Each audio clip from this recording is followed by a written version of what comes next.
નમસ્કાર દર્શક મિત્રો, દિલોક સત્તા શોમાં આપણું સ્વાગત છે।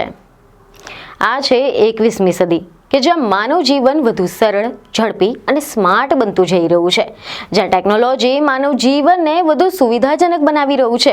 આજે આપણે વાતચીત કરી રહ્યા છીએ સ્માર્ટફોનથી। ઘડિયાળ આપણું આરોગ્ય માપી રહ્યું છે, ઘરમાં બેઠા બેઠા દુનિયાભરનું જ્ઞાન મેળવી શકાય છે, પરંતુ આ જ ટેકનોલોજીનો એક બીજો ચહેરો પણ છે, અંધકારમય, ખતરનાક અને ચિંતાજનક। આ જ ટેકનોલોજી ઘણીવાર સુવિધાની સાથે સાથે એક નવો અને અદ્રશ્ય ખતરો પણ ઊભો કરે છે। તો આજે આપણે વાત કરવાના છે એક એવા ડિવાઇસની કે જે દેખાય તો છે એકદમ સામાન્ય ચશ્માના જેવી, પરંતુ એના અંદર છુપાયેલો છે કેમેરો, માઇક્રોફોન અને ઇન્ટરનેટની સાથે જોડાયેલું એક સંપૂર્ણ સિસ્ટમ। હવે વાત કરી રહ્યા છે સ્માર્ટ ચશ્માની। આજે કોઈ કેમેરો હાથમાં લઈને વિડીયો બનાવે તો આપણને તરત જ ખબર પડી જાય કે સામેવાળો માણસ ફોટો લઈ રહ્યો છે કે વિડીયો ઉતારી રહ્યો છે। મોબાઈલ ઊંચો કરે તો પણ શંકાઈ જાય, પરંતુ જો કોઈ વ્યક્તિ માત્ર ચશ્મા પહેરીને ઊભો હોય તો આજની સૌથી મોટી ગંભીર ચિંતા અહીંયાથી જ શરૂ થાય છે। આજે અમે તમને વાત કરી રહ્યા છીએ સ્માર્ટ ચશ્મા વિશે, એક એવી ટેકનોલોજી કે જે દેખાય છે સામાન્ય, પરંતુ એના અંદર છુપાયેલું છે માઇક્રોફોન, કેમેરા, સેન્સર, ઇન્ટરનેટ સાથે સીધું જોડાયેલું શક્તિશાળી સિસ્ટમ। અને આ જ સ્માર્ટ ચશ્મા હવે મહિલાઓની પ્રાઇવસી માટે પણ નવો ખતરો બની રહ્યા છે। સ્માર્ટ ચશ્મા મૂળભૂત રીતે લોકોના અનુભવોને કેદ કરવા માટે બનાવવામાં આવ્યા હતા, મુસાફરી દરમિયાન, રમત રમતી વખતે અથવા તો રોજિંદા જીવનના પળોને હાથમાં વાપર્યા વિના રેકોર્ડ કરવા માટે। પરંતુ હવે આ જ ગેજેટ કેટલાક લોકોના હાથમાં એક ખતરનાક હથિયાર પણ બની ગયું છે। તાજેતરમાં દુનિયાના અનેક દેશોમાં એવા કિસ્સાઓ સામે આવ્યા છે કે જ્યાં મહિલાઓની જાણ બહાર તેમના વિડીયો સ્માર્ટ ચશ્માની વડે બનાવવામાં આવ્યા છે અને એના બાદમાં સોશિયલ મીડિયા પર અપલોડ પણ કરી દેવામાં આવ્યા હોવાના દાવા કરવામાં આવ્યા છે। એવા અહેવાલ છે કે આ મહિલાઓને ખબર જ ન પડી હતી કે તેઓ ક્યારે અને કેવી રીતે રેકોર્ડ થઈ ગઈ હતી। સ્માર્ટ ચશ્માનો ખતરો એટલા માટે વધારે છે કારણ કે તે સામાન્ય દેખાય છે, સંપૂર્ણ સામાન્ય। ન મોબાઈલ હાથમાં છે, ન કેમેરો ઊંચો છે, ન કોઈ શંકાસ્પદ હલનચલન, માત્ર આંખ પર ચશ્મા અને સામે ઊભેલી વ્યક્તિને ખબર જ ન પડે કે તેની પ્રાઇવસીનો ભંગ થઈ રહ્યો છે। આ ટેકનોલોજી બટન દબાવ્યા વગર અથવા તો વોઇસ કમાન્ડથી વિડીયો અથવા તો ફોટો રેકોર્ડ કરવાની પણ ક્ષમતા ધરાવે છે। કેટલાક મોડલ્સમાં તો લાઈવ સ્ટ્રીમિંગની પણ સુવિધા આપવામાં આવી છે। આનો અર્થ એ કે વિડીયો તરત જ ઇન્ટરનેટ પર પહોંચી શકાય છે। અને સ્માર્ટ ચશ્મા મૂળભૂત રીતે હેન્ડ્સ ફ્રી રેકોર્ડિંગ માટે બનાવવામાં આવ્યા હતા। આપણે મુસાફરીના અનુભવોને કેદ કરી શકતા હતા, રમતગમત દરમિયાન દ્રશ્યો રેકોર્ડ કરવા માટે અથવા તો ડિજિટલ નોટ્સ લેવા માટે, પરંતુ આજે આ જ સુવિધાઓનો દુરુપયોગ થઈ રહ્યો છે। મીડિયા રિપોર્ટ અનુસાર એવી માહિતી સામે આવી છે કે વિશેષજ્ઞો કહે છે કે સ્માર્ટ ચશ્મામાં રહેલી વોઇસ કંટ્રોલ, એક ટચ રેકોર્ડિંગ અને વાયરલેસ કનેક્ટિવિટી તેને ગુપ્ત રેકોર્ડિંગ માટે ખૂબ જ સરળ સાધન બનાવી દે છે।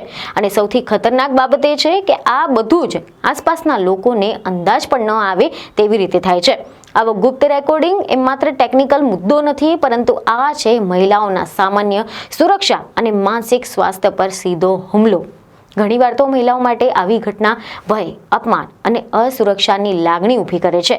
જાહેર સ્થળે, બસ, મેટ્રો, બજાર, ઓફિસ અથવા તો કોલેજ, દરેક જગ્યાએ હવે પ્રશ્ન ચિહ્ન બની રહ્યા છે કે કોઈ મને જોઈ તો નથી રહ્યું ને, કોઈ મને રેકોર્ડ તો નથી કરી રહ્યું ને।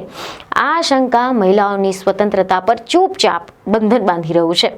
આમ તો કાયદાની દ્રષ્ટિએ આવા જે ગુપ્ત વિડીયો બનાવવો, તેને ફેલાવવો ભારતમાં એક ગંભીર ગુનો છે। આઈટી એક્ટ, ડિજિટલ પ્રાઇવસી કાયદા ભંગ અને મહિલાઓના સન્માનને લગતા ફોજદારી કાયદાઓ હેઠળ આના માટે કડક સજાની જોગવાઈઓ છે, પરંતુ પડકાર અહીંયા છે ઓળખની, કારણ કે આ સ્માર્ટ ચશ્મામાંથી જે થયેલો ગુનો છે તેને સાબિત કરવો મુશ્કેલ બની જાય છે। ન તો સ્પષ્ટ રીતે કેમેરો દેખાય છે, ન તો પીડિતાને તરત જ ખબર પડે છે, અને ત્યાં સુધીમાં તો વિડીયો દુનિયાભરમાં ફરતો થઈ જાય છે। સમાચાર એવા સામે આવી રહ્યા છે કે ટેકનોલોજીના નિષ્ણાતો ચેતવણી પણ આપી રહ્યા છે કે આ સમસ્યા આગામી સમયમાં વધુ ગંભીર બની શકે છે, કારણ કે સ્માર્ટ ચશ્મા હવે વધુ સસ્તા, વધુ હળવા અને વધુ સામાન્ય બનતા જઈ રહ્યા છે। અને ભવિષ્યમાં આ ગેજેટ્સ માત્ર ટેકનોલોજીના પ્રેમીઓ સુધી સીમિત નહીં રહે, પરંતુ સામાન્ય વપરાશમાં પણ લેવામાં આવશે. અને જો આજથી જ કડક નિયમો, સેફ્ટી ફીચર્સ અને સામાજિક જાગૃતિ ન વધારવામાં આવે તો આ ખતરો વધતો જઈ શકે છે. જોકે ટેક કંપનીઓની જવાબદારી પણ અહીંયા ખૂબ જ મહત્વની બની જાય છે.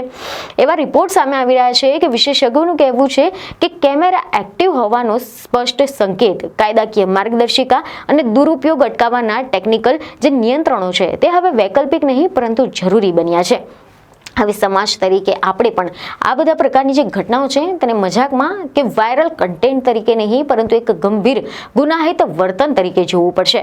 કલ્પના કરો કે કોઈ મહિલા જાહેર સ્થળે ઊભી છે, બસમાં મુસાફરી કરી રહી છે અથવા તો પોતાના રોજિંદા કામમાં વ્યસ્ત છે અને પાછળથી કોઈ તેના દરેક હાવભાવને જાણની બહાર કેદ કરી રહ્યો છે અને પછી એ જ વિડીયો મજાક, અપમાન અથવા તો અશ્લીલ ટિપ્પણીઓની સાથે ઓનલાઈન ફરતો થઈ જાય.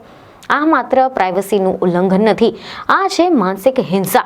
સ્માર્ટ ચશ્મા ખરાબ નથી, ટેકનોલોજી આપણી દુશ્મન નથી, પરંતુ જ્યારે તેનો ઉપયોગ કોઈની મર્યાદા, સન્માન અને અધિકારને નુકસાન પહોંચાડે ત્યારે પ્રશ્ન ઊભા થાય છે. અંતે પ્રશ્ન એ નથી કે સ્માર્ટ ચશ્મા શું કરી શકે છે, પ્રશ્ન એ છે કે ટેકનોલોજી ક્યાં સુધી સ્વતંત્ર છે અને ત્યાંથી આગળ માનવ અધિકાર શરૂ થાય છે. ટેકનોલોજી આગળ વધશે, ગેજેટ્સ વધુ સ્માર્ટ બનશે, પરંતુ જો આની સાથે સાથે જાગૃતિ, જવાબદારી, કાયદાનો અમલ મજબૂત નહીં થાય તો આ પ્રગતિ સમાજ માટે ખતરો પણ બની શકે છે. આ છે એક ગંભીર ચેતવણી, ડર ફેલાવવા માટે નહીં પરંતુ સમજ વધારવા માટે, કારણ કે પ્રાઇવસી એક અધિકાર છે અને તેનું રક્ષણ આજની સૌથી મોટી જરૂરિયાત.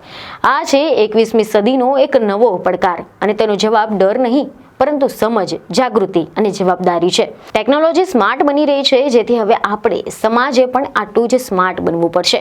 તો આશા છે કે આ માહિતી તમને મહત્વની લાગી હશે, જેથી અમારા વિડીયોને લાઇક અને શેર જરૂરથી કરજો. બીજને ખબરો સાથે ફરી મળીશું. ધન્યવાદ.